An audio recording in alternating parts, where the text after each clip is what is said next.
Hi, I thought I would show you guys how I finish off a plate that I've used or I made with using the GR Pottery Forms and the wash system, and also decoration. You'll see that in a minute. I did with the Flower of Life stencil.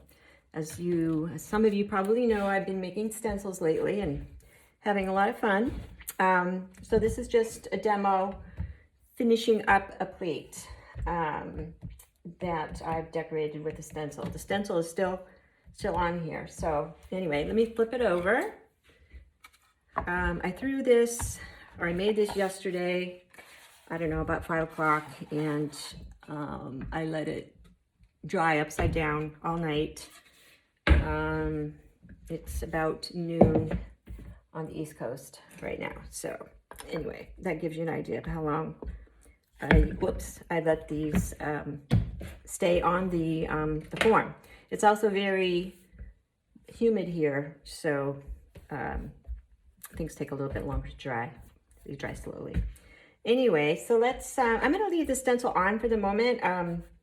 I've discovered that if I do this cleaning up of the edge and any crumbs get in the center of this plate, if the stencil's not on there, they get down in the grooves and then they're a little harder to get out. So I'm going to try it this way this time. And I'm just rounding off the edge, the rim, I mean. Okay, and then I'm going to get my brush and get some of these crumbs out of here right now before I sponge. Okay, just to smooth everything out.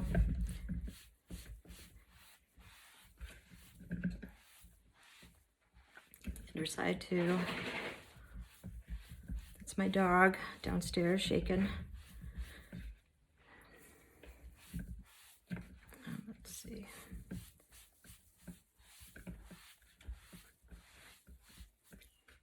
This is a 2-inch rim. I've been having a lot of fun with bigger rims lately.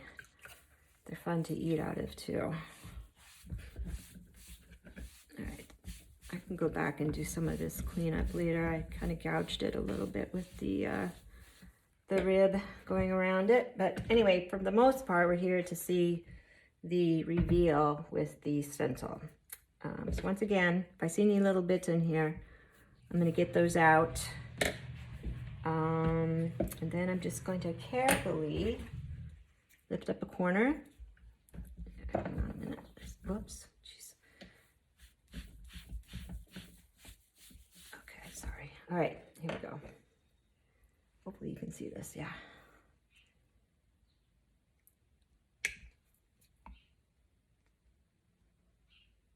There we go. You gotta be careful doing this because you can gouge the clay with the knife. Oh wow, that looks perfect. Okay, now what I do, let's see, what do I do? Let me find this one tool I was using yesterday. It's got a little ball on the end of it, just to smooth out that area where my knife went into the clay. And I'm trying not to sponge this too much, because once I start sponging, you start to lose the definition of your pattern when using stencils. But, and this is the 0.015 inch thickness, which is probably, I think, probably the best thickness to use for textures. I have a thinner one too that's good for printing and also wrapping around forms. It's a little bit more flexible. But this is actually perfect. This perfect depth, because if you're using this as a plate, you don't want your knife and fork to get too stuck, hung up on the design. Most of the time the glaze will soften these edges, but I do go over it with a sponge just to make sure that there aren't any sharp edges or loose little bits of clay. And again, the glaze will help soften it some. but you want enough definition so that you use a glaze generally that breaks on texture, so you see some different colors and interest that way with using texture. But anyway, yeah, I'm pretty happy with this. I'm probably just gonna clean up these little areas a little bit more, but I'm pretty happy with that.